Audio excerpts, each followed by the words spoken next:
నమస్తే, welcome to RJ TV. నేను మీ స్వర్ణ. ప్రస్తుతం మనతో పాటు ఉన్నారు సీనియర్ జర్నలిస్ట్, సినీ పరిశోధకులు ఇమ్మంది రామారావు గారు. నమస్తే అండి రామారావు గారు. నమస్తే అండి రామారావు గారు. ఈ నెలలో రిలీజ్ అవబోయే శాకుంతలం సినిమాలో సమంత గారు ప్రమోషన్స్ లో బిజీగా ఉన్నారు. ఇప్పుడు సమంత అంటే ఖచ్చితంగా తన పర్సనల్ లైఫ్ ఏంటో కూడా జనాలు చూస్తూ ఉంటారు. ఏమైనా చెప్తారేమో, ఏమైనా మాట్లాడతారేమో ఏంటి అని. మొన్న మనం యశోద టైంలో ఇంకా ఆమె ఏడుస్తూనే ఉన్నారు, ఎక్కడ కనిపించినా ఏడిచారు.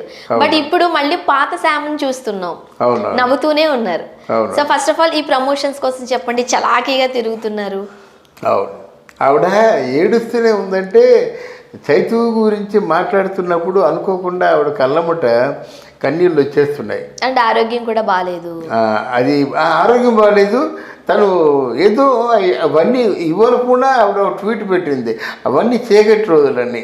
చీకటి అని ఎందుకు పేరు పెడుతున్నాను? నువ్వు ఏదో నీకు దుర్భరంగా ఉండబట్టే కదా, అంటే ఆ రోజుల్ని నువ్వు జీర్ణించుకోలేకంటే ఉండబట్టే కదా అవన్నీ చీకటి రోజులు అంటున్నావు.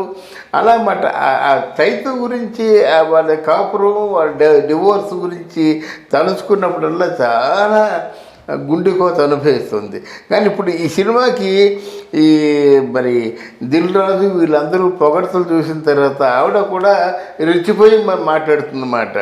శాకుంతలం సినిమా తను అంటే ఒక తనలో నటికి ఎంత ఛాలెంజింగ్గా ఉండాలో అంత ఛాలెంజింగ్గా క్యారెక్టర్ ఉంది, ఎంత ఛాలెంజింగ్గా చేయాలో అంత ఛాలెంజింగ్గా సమంత కూడా చేసింది. అది ఆ చిత్రంలో విశేషం. ఓకే. అండ్ 2-3 వ్యాఖ్యలు కూడా కొంచెం పాత జ్ఞాపకాలను తవ్వారా అని కూడా అనిపిస్తుంది. అవునవును. ఓకే. నా ఫ్యాన్స్ కి చాలా తెలివైన వాళ్ళు, సో అది చేయండి ఇది చేయండి అని ఎప్పుడూ చెబుతూనే ఉంటారు. అంటే ఇండైరెక్ట్ గా ఒక చిన్న చొరకంటి ఇచ్చారనే చెప్పచ్చు. చొరక ఆవిడ ఎప్పుడు అంటిస్తుంది. అందుకే కదా మరి నేను అంటాను. ఎందుకంటే ఆవిడకి ఆ గతాన్ని మర్చిపోలేకపోతుంది. ఆవిడ గతాన్ని మర్చిపోలేక నిన్న ఒక ఇంటర్వ్యూలోనూ అఖిల్ చెప్పడం చూసావా? సుమా ఇంటర్వ్యూ అది. అఖిల్ అంత బాగా చెప్పాడంటే వాట్ అబౌట్ చైతు అంటే చాలా మంచి డైలాగ్ కొట్టాడమ్మా. Chaitu is a silent killer అని చెప్పాడు. అది యాక్చువల్గా ఆ ఒక్క మాట బట్టి సమంత చైతు ఎలాగా విడిపోయారో మనం ఊహించుకోవచ్చు.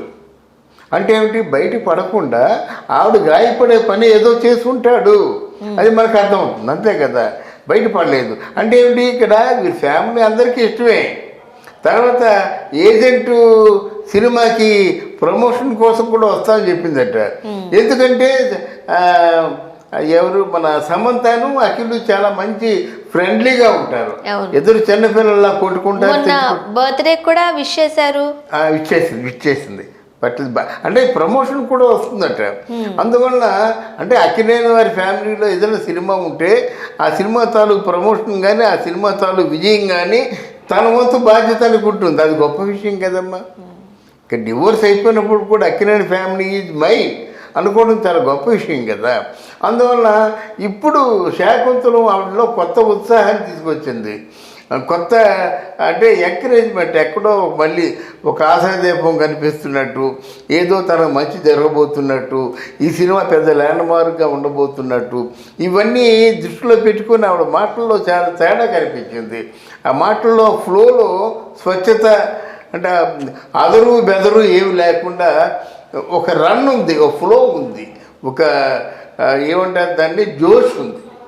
అది చాలా హ్యాపీగా ఫీల్ అయ్యాను నేను. అండ్ డైరెక్టర్ ఏం చేయమంటే అదే చేశాను నేను అని కూడా చెప్పారు.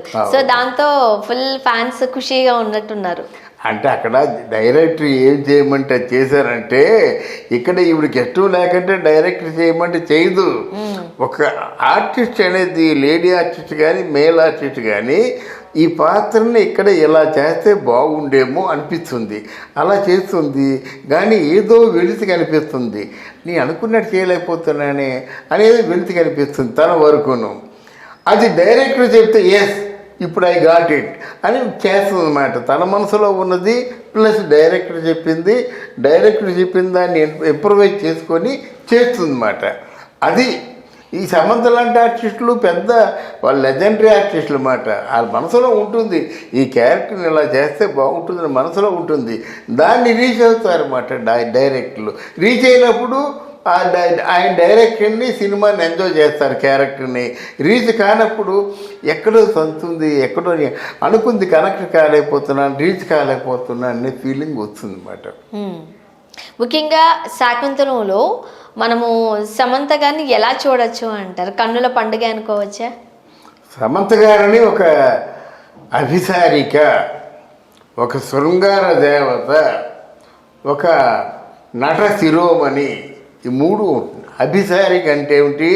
ఆ విరహంతో వేగిపోతున్న దాన్ని అభిసారిక అంటారు. ఆ విరహం తర్వాత నెక్స్ట్ శృంగార దేవతగా మారుతారు ఏ శ్రీమూర్తి అయినా. తర్వాత ఇక్కడ నట శిరోమణి, నటనలో ఒక శిరోమణి లాంటిది అన్నమాట. సావిత్రమ్మకి ఇచ్చారు ఆ బిరుదు, మరి ఎందుకు వచ్చిందో నా నోటమ్మట. అట్లాంటిది మాట నటనకే ఆవిడ ఒక శిరోమణి లాంటిది. ఆ నటనలో మాత్రం ఈ సినిమా తర్వాత ఆవిడకి అవార్డులు పండుతుందని నా నమ్మకం ఉంది. ముఖ్యంగా ఈ టైంలో ఆచితూచి అడుగులు వేస్తూ ఉంటారు హీరోయిన్స్. అవును. మన యశోదాలో ఒక ప్రెగ్నెంట్ క్యారెక్టర్ చేశారు. ఇప్పుడు శాకుంతలంలో కూడా ప్రెగ్నెంటే ఆమె. నాకు తెలిసి డెలివరీ వరకు కూడా చూపిస్తారేమో, అంటే అమ్మ పాత్రను కూడా మనం ఇందులో చూడొచ్చు అని కదా. అంటే మనం కొన్ని రివీల్ చేయలేం, మాట్లాడలేం కాబట్టి, సో మనం చూడొచ్చు. సో ఆ ప్రెగ్నెంట్ గా ఉన్నప్పుడు ఆ బేబీ బంప్ ఏదైతే ఉంటుందో అవంతా క్లియర్ గా కూడా ఎక్స్పోజ్ చేశారు, చూపించారు. మనం ట్రైలర్స్ లో చూసినప్పుడు చెప్పాలంటే కొంచెం ధైర్యం ఉండాలి. ముఖ్యం ఏం చెప్తారు మీరు? అంటే డెఫినెట్గా ఆవిడ అంటే అబార్షను అనే ఒక సందర్భం కూడా ఆవిడ జీవితంలో మాయని గాయంగా తలపోతుంది అనుకున్నానమ్మా. ఆవిడకి ఏదో ఒకసారి అబార్షన్ చేసుకునే పరిస్థితి వచ్చింది అనుకుంటాను నేను, బహుశా. అందుకే దాన్ని ఒక మాయని గాయంగా ఫీల్ అవుతుంది అన్నమాట. అంటే బిడ్డ కడుపులో పడితే ఆ మాతృమూర్తికి ఎంత ఆనందం, అలాగే బిడ్డ తనలో లేకపోతే బిడ్డే కదా సంపద. మీకు ఆ ₹1,00,00,000 ఇచ్చి ₹1,00,00,000 కావాలంటే బిడ్డ కావాలంటారు మాతృమూర్తి ఎవరైనా సరే. ఆ బిడ్డ పోయినప్పుడు సర్వస్వం కోల్పోయినట్టే లెక్క. ఆ బిడ్డ అదే కానీ బిడ్డ పుట్టినట్టయితే చైతన్యం వదిలేసేవాడా? ఈవిడేమో మర్చిపోయేదా? ఏమి జరిగేది కాదు కదా. అందువల్ల కొన్ని సంఘటనలు మరి ఆవిడ మర్చిపోకుండా ఉందంటే మరి ఆవిడ మనస్తత్వం అది. లేకపోతే ఈ పాటికి ఎప్పుడో పెళ్ళైపోను, ఇద్దరు పిల్లలు పుట్టేసినాం. అది పరిస్థితి. పెళ్లి కాకుండా గాయపడుతూ అలా బాధపడుతూ రేపటి మీద ఆస్తూ ఉన్నంతలోని జోష్తో తనకు తనే హుషారు అంటే రప్పించుకుంటూ మాట్లాడుతుందంటే hats off to Samantha, hats off to her fans. Right. And ఈ అఖిల్ బర్త్డే విషెస్కి లేకపోతే ఏజెంట్ ప్రమోషన్స్కి వెళ్తున్నప్పుడు ఈ రకమైన మాటలు కూడా విన్నాము. మేబీ కలిసే ఛాన్సెస్ ఉంటాయేమో, శోభిత రావడం వల్ల కాస్త డిస్టర్బెన్స్ అయింది కానీ మేబీ కలవచ్చేమో, లేకపోతే ఇంకా ప్రేమ ఉంది ఆ ఫ్యామిలీ అంటే సమంత గారికి అంటూ. నిజంగానే అక్కినేని ఫ్యామిలీ అంటే ఇంకా సమంత గారికి ఉందమ్మా, ప్రేమ ఉంది. వాళ్ళకి విడాకులు అంటే ఏమిటో తెలియకుండా విడాకులు తీసుకున్నారు, అది బాధ. ఏదో ఆకసైతనంగా విడాకులు తీసుకున్నారు కానీ ఏదో అప్పుడు అంటే ఎమోషన్స్తో జరిగిన ప్రక్రియ. కానీ ఆ విడాకులు అంటే ఏమిటో తెలిస్తే అలా విడాకులు తీసుకుంటారా? ఎవరైనా ఒక 6 మాసాలు లేదా 1 సంవత్సరం మామూలుగా లివింగ్ టుగెదర్, లేకపోతే మీరు సెపరేట్గా ఉండండి, నేను సెపరేట్గా ఉండండి. అప్పటికి కూడా విడిపోవాలనిపిస్తే విడిపోవచ్చు. నువ్వు ఉండలేకపోతున్నావే, విడాకులు ఇచ్చిన మరుసటి రోజు కాచి నువ్వు గోల పెడుతున్నావు. ఆయన ఏమి నిమ్మగా నీరెత్తినట్టు ఆయన ఏ సమాధానం చెప్పడు. బాధగా చూసే మనకే బాధగా ఉంది సమంత తాలూకు యాక్టివిటీస్. అందువల్ల డెఫినెట్గా ఆవిడ సైడ్ నుంచి భగవంతుడు ఆవిడకి మంచి చేయాలని కోరుకుందాం. Thank you so much. Thank you అమ్మా.